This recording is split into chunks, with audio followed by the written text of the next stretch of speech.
Now we have the next method for the preparation of alcohols, which is from the Grignard's reagent.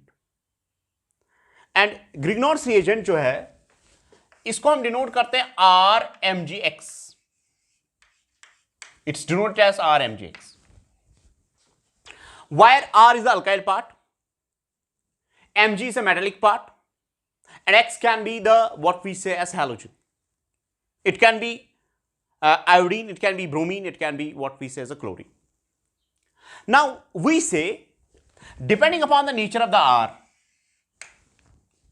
if we change the nature of the R, keeping X and Mg constant, Mg is always constant, it can be, if R is open type, it's called as aliphatic magnesium halide. But if R is aryl type, that is C6H5, then it's called as aryl magnesium halide. So depending upon the nature of the R, we have two types of Grignard's reagent. One is the aliphatic type, another is what we say as the aryl type. The next one is that we can change the nature of the X as well. और इसमें मैंने आपको बोला कि mostly हमारे पास iodine हो सकता है, ब्रोमीन हो सकता है, क्लोरीन हो सकता है. बात समझ में आई? और इन कंपाउंड्स को यानी RMgX को हम बोलते हैं ग्रिग्नॉर्ड्स रिएजेंट, को हम बोलते हैं एज ऑर्गेनोमेटेलिक कंपाउंड. क्योंकि ऑर्गेनोमेटेलिक कंपाउंड्स में क्या होता है, वहां पे कार्बन को मेटल के साथ बॉन्ड होता है, और अगर कार्बन को मेटल के साथ बॉन्ड होता है तो such compounds are called as organometallic compounds. अब इसमें हमारे पास वेरियस टाइप्स हैं, जैसे कि R को यानी कार्बन को बॉन्ड हो सकता है अल्कली मेटल्स के साथ, कार्बन को बॉन्ड हो सकता है अल्कलाइन अर्थ मेटल्स के साथ, कार्बन को बॉन्ड हो सकता है P ब्लॉक के कुछ मेटल्स के साथ और D ब्लॉक के कुछ मेटल्स के साथ.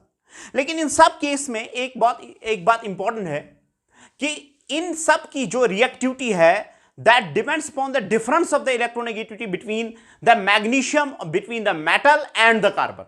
जितना ज्यादा डिफरेंस उतना रिएक्टिविटी ज्यादा, यानी उतना आयनिक कैरेक्टर ज्यादा. जितना डिफरेंस ऑफ इलेक्ट्रोनेगेटिविटी कम होगा उतना हमारे पास रिएक्टिविटी जो है वो कम होती है. तो इस वजह से आज हम देखने जा रहे हैं one of the important reagent that's called as RMgX. तो इसमें हम पहले डिस्कस करेंगे its preparation, and then followed by the preparation we'll be discussing what's called as the properties. So पहले मैं आपको बताऊंगा कि how this is prepared. Now RMgX is prepared अगर आपके पास मान लीजिए RX है, अल्काइल हैलाइड है, चाहे आपके पास अराइल है या चाहे R का नेचर अल्फैटिक है, अगर आप इसको ट्रीट करोगे मैग्नीशियम के साथ, मैग्नीशियम मेटल के साथ, in ether as a solvent we say it should be the dry ether. So ether acting as a solvent. तो यहां पे देखिए क्या होगा, यहां पे अगर आप यहां पे देखोगे इसका चार्ज क्या है, डेल्टा नेगेटिव, इसका चार्ज क्या है, डेल्टा पॉजिटिव. तो यहां पे अगर आप इंडक्टिव इफेक्ट देखोगे तो एक्स का माइनस आई है और इसका जो है प्लस आई है, तो उस वजह से इलेक्ट्रॉन डोनेशन जो होगा टुवर्ड्स एक्स होगा, तो उसकी वजह से alkyl part will be slightly electron deficit. लेकिन मैग्नीशियम के आने से ये मैकेनिज्म जो है यहां पे इंसर्शन टाइप ऑफ मैकेनिज्म होता है और उसकी वजह से यहां पे बनता है RMgX, और RMgX को हम बोलते हैं ग्रिग्नॉर्ड्स रिएजेंट. यानी मैग्नीशियम जो है it gets inserted between the X and the alkyl part and with the result it's called as alkyl magnesium halide and which is also known as Grignard's reagent, which was actually discovered by initially by the what we say Weber, and Weber के बाद जो ग्रिग्नॉर्ड था उसका student था, तो उसने काफी ज्यादा एक्सटेंसिवली इसको स्टडी किया, इसलिए हम आज इसको जानते हैं एज ग्रिग्नॉर्ड्स रिएजेंट. ना इसमें अगर आप इंपॉर्टेंटली देखोगे, हमारे पास अगर हम इसकी पोलैरिटी को चेक करेंगे तो हमारे पास अगर हम मान लीजिए मैं ऐसे लिखता हूं CH3MgX, मुझे बताइए एक चीज, मैग्नीशियम को कार्बन के साथ बॉन्ड है, ज्यादा इलेक्ट्रोनेगेटिविटी कार्बन की है, तो इसको मैं लिखता हूं एज डेल्टा नेगेटिव, इसको मैं लिखता हूं एज डेल्टा पॉजिटिव. तो अगर आप इनिशियली देखोगे, इनिशियली यहां से लेके यहां तक जो है हमारे पास चार्ज जो है वो चेंज हो गया, यानी पहले पॉजिटिव चार्ज था लेकिन मैग्नीशियम के इंसर्ट से या किसी भी मेटल के इंसर्ट होने की वजह से यहां पे जो कार्बन पे जो चार्ज है, जो पोलैरिटी है वो चेंज हो गई. इनफैक्ट दोनों की पोलैरिटी चेंज होगी.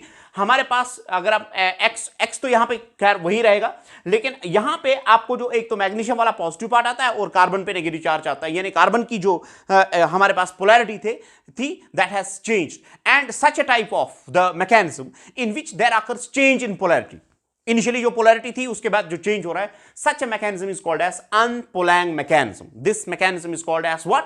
अनपोलैंग मैकेनिज्म. और यहां पे it's changing actually the polarity of the carbon. Now we are getting this. अब इसका जो रिएक्टिविटी है that will depend upon the difference of electronegativity between the carbon and the magnesium bond. उसकी वजह से अगर हम इसको देखेंगे, जब भी ये रिएक्ट करता है, व्हेनेवर इट रिएक्ट्स एज जब भी आपको इसको रिएक्ट कराना होगा तो उस टाइम पे आप इसको ऐसे लिख सकते हैं CH3 नेगेटिव, और उसके बाद MgX जो है इसको आप पॉजिटिव पार्ट में प्रोड्यूस कर सकते हो.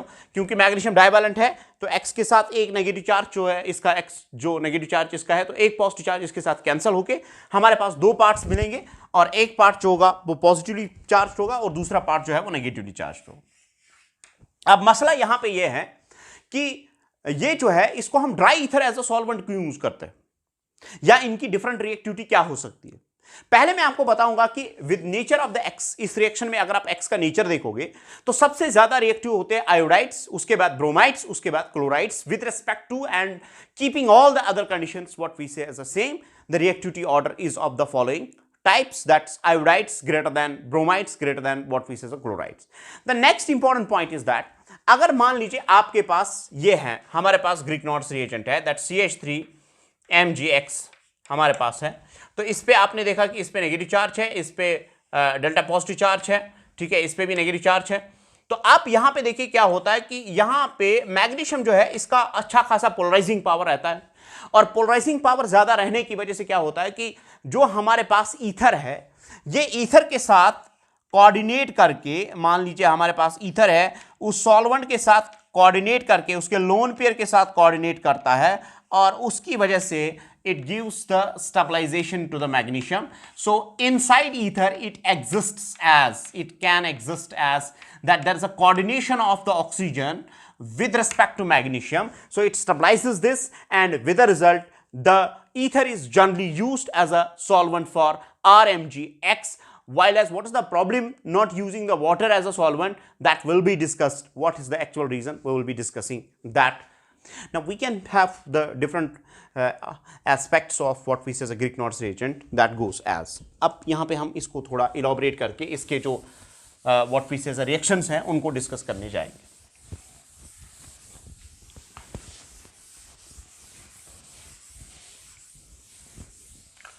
अब यहाँ पे आप देख लीजिए, अगर मैं यहाँ पे RMgX को लिखता हूं, ठीक है, या इन सिंपल सेंस अगर हमारे पास ये जो है, मैं इसको ऐसे लिख सकता हूं CH3 MgX. तो अगर आप कार्बन को देखोगे तो इसका चार्ज जो है वो डेल्टा नेगेटिव है, इसका चार्ज जो है वो डेल्टा पॉजिटिव. अब कार्बन पे अगर डेल्टा नेगेटिव चार्ज है तो क्या हो सकता है? अगर कार्बन पे डेल्टा नेगेटिव चार्ज होता है तो उस टाइप पे, उस वक्त में जब भी किसी रिएजेंट पे नेगेटिव चार्ज होगा तो दो चीजें पॉसिबिलिटी रहती है. ये वाला कार्बन जो है it can act as a better base and it can act as a better nucleophile. यानी ये कार्बोएनाइन के जैसा है, और carbanions are always better bases as well as better nucleophiles. अब बेस का क्या मतलब है? No, what's the meaning of the base acting as a base? Base का मतलब यह है कि अगर आप देखोगे, मान लीजिए इसका जो एसिड है वो CH4 है, और अगर आप CH4 को देखोगे that's one of the weakest acid. तो ब्रोनेस्टेड-लाउरी कंसेप्ट के हिसाब से अगर वो वीकेस्ट एसिड है, लेकिन इसका जो बेस होगा, यानी H पॉजिटिव के बाद जो कंजुगेट बेस बनेगा, that will be the strongest conjugate base. और strong conjugate base have always strong tendency to combine with H positive.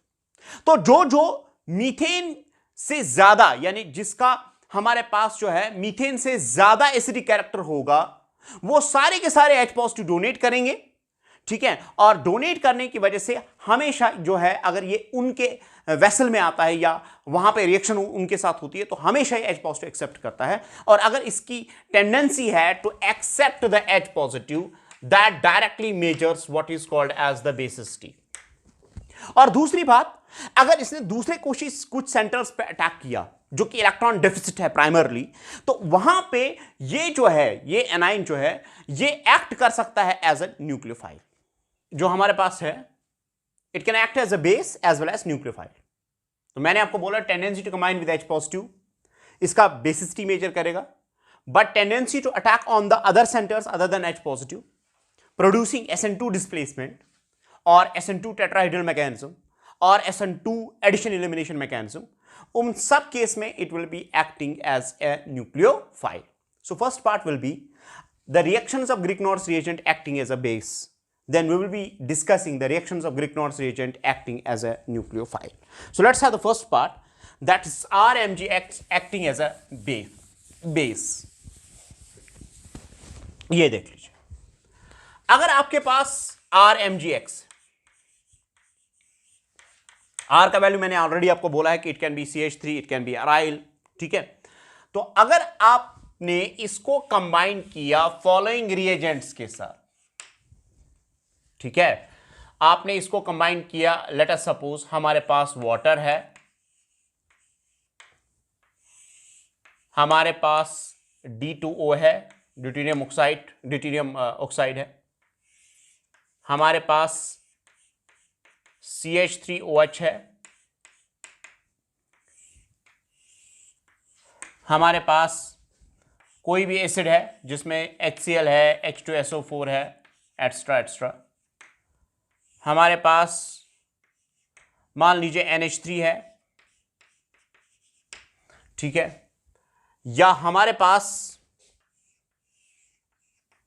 PHOH है, दैट्स फिनॉल, ठीक है.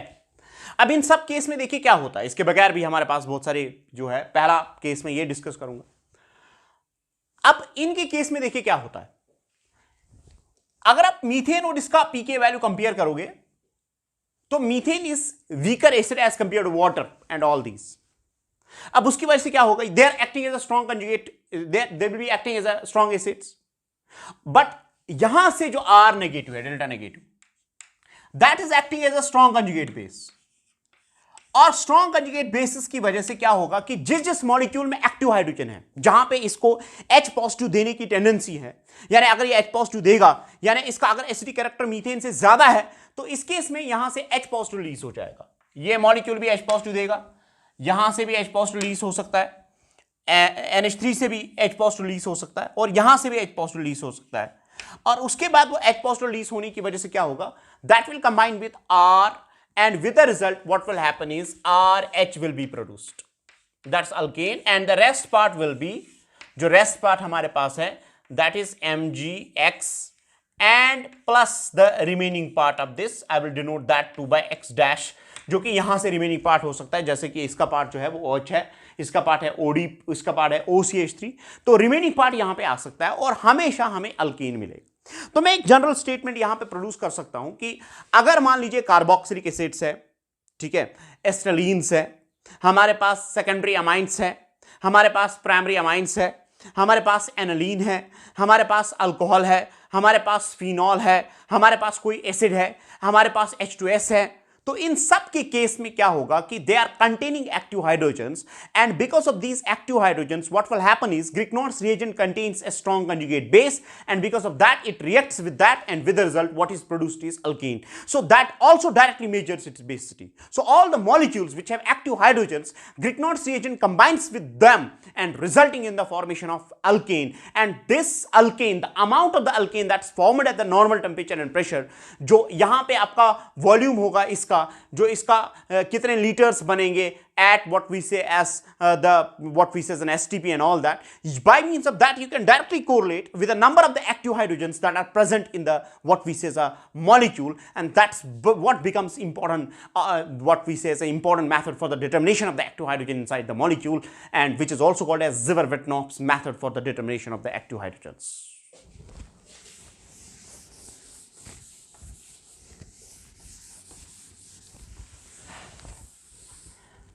Now the next important part is that Grignard's reagent acting as a nucleophile, ठीक है. Nucleophile ये act कैसे करता है, उसके बाद इसके डिफरेंट टाइप्स ऑफ रिएक्शंस क्या है. सबसे पहले अगर हम मान लीजिए हमारे पास है ये C डबल बॉन्ड OH जो कि फॉर्मल्डिहाइड. अब यहां पे अगर आप देखोगे एल्डिहाइड्स और कीटोन्स में, एल्डिहाइड्स और कीटोन्स में जो है एक इंपॉर्टेंट रिएक्शन रहती है जिसका नाम है न्यूक्लियोफिलिक एडिशन। न्यूक्लियोफिलिक एडिशन, तो इस केस में देखिए क्या होता है, अगर मान लीजिए आपके पास RMgX है और आप इसको ट्रीट करना चाहोगे ड्राई ईथर में, रिएक्शन देखिए कैसे होती है। ये वाला इलेक्ट्रोफिलिक सेंटर है, इसका चार्ज डेल्टा पॉजिटिव है, इसका चार्ज डेल्टा नेगेटिव है, ठीक है। यहां से R नेगेटिव है और MgX पॉजिटिव है, तो न्यूक्लियोफिलिक अटैक होता है और उसके बाद shift is always towards more electronegative atom, and with the result what will happen is you will get a tetrahedral complex of the type O negative, then it's MgX positive, then it's H and then it's R। अब जबकि हमें लगता है कि reaction complete होगी, यानी जितना भी ग्रिग्नॉर्स रिएजेंट हमारे पास था वो सबका सब अल्डिहाइड के साथ कंप्लीट हो गया, तो फिर हम इस कॉम्प्लेक्स को जो यहां पे बनता है इसको हम ट्रीट करते हैं water in presence of H positive. और water in presence of H positive से क्या होता है कि यहां पे हाइड्रोलिसिस होती है, यहां पे ब्रेकडाउन होता है, और यहां पे ऑक्सीजन मेटल जो है, ऑक्सीजन मेटल बॉन्ड जो है, इसमें हाइड्रोलिसिस होके क्या हो जाता है कि यहां पे वाटर का H पॉजिटिव आता है और यहां इसके साथ वाटर का OH नेगेटिव आता है, और उसके बाद हमारे पास जो प्रोडक्ट है वो बनता है HCOH H and R।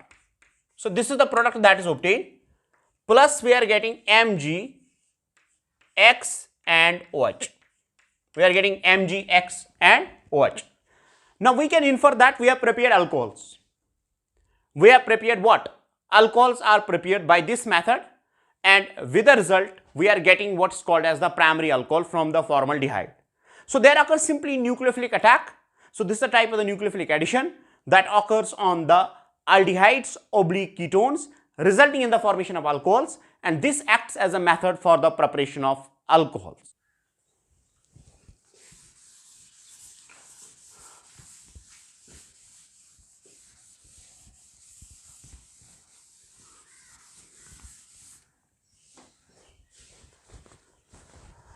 अब नेक्स्ट अगर हमारे पास मान लीजिए ये एल्डिहाइड है,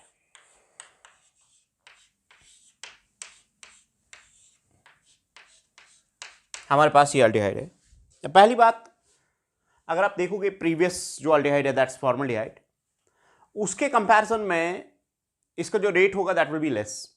अभी अब ये देखिए कि ये कैसे पॉसिबल है। यहां पे अगर आप CH3 को देखोगे तो इलेक्ट्रॉन डोनेटिंग है, अब उसकी वजह से यहां पे जो कार्बन पे पॉजिटिव चार्ज है वो कम हो जाएगा, यानी इसकी जो इलेक्ट्रोफिलिसिटी है वो डिक्रीज करेगी, और उसकी वजह से एक तो वो फैक्टर है, और दूसरा फैक्टर ये है कि यहां से जब हम इसको ट्रीट करेंगे RMgX के साथ, जहां पे R डेल्टा नेगेटिव और delta positive, in presence of dry ether, ये जो है इसको अटैक करेगा और टेट्राहेड्रल कॉम्प्लेक्स बनेगा सिंपली, और आपको मिलेगा CH3CO negative H and R, और इसके साथ रहेगा MgX पॉजिटिव। अब अगर हम इस कॉम्प्लेक्स में देखते हैं तो देखिए the hybridisation is changing from sp2 to sp3, it will be the tetrahedral in shape, and because of that slightly जो है यहां से बॉन्ड एंगल जो है वो डिक्रीज करता है, तो उसकी वजह से रिपल्शंस रहते हैं। तो रिपल्शंस का मतलब है कि अगर आपके पास मिथाइल ग्रुप है तो उसकी वजह से रिपल्शंस जो है वो स्लाइटली इंक्रीज होंगे एज कंपेयर टू H, तो rate will decrease, that means the formaldehyde will have the maximum rate for the attack of the Grignard's reagent, and then after you will have the next जो है आप इसको hydrolyse कीजिए water in presence of H positive, और hydrolysis में this will be broken as water का जो H positive वो O के साथ आएगा, और आपको जो है प्रोडक्ट जो है वो CH3COH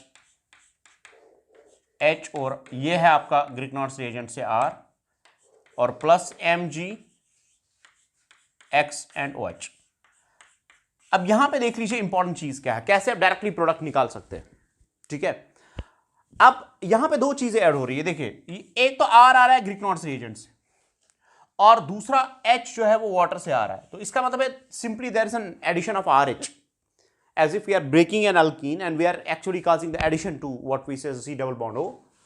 और उसमें से हमारे पास जो दो पार्ट्स है, they are coming from two different sources. One is from the what we say the Grignard reagent, another is from the water. So directly आप प्रोडक्ट निकाल सकते हैं और यहां से आप देख सकते हैं कि आपको जो प्रोडक्ट है that's the secondary alcohol has been formed. तो इसका मतलब यह है कि फॉर्मल्डिहाइड के बगैर अगर कोई भी अल्डिहाइड आप लेंगे, अल्डिहाइड्स में C double bond OH, C double bond OH होता है, अगर आप फॉर्मल्डिहाइड के बगैर कोई भी अल्डिहाइड आप लेंगे तो आपको वहां से सेकेंडरी अल्कोहल मिलेगा. तो ये है, this is what the other aldehydes produce other than what we say a formaldehyde by the nucleophilic addition.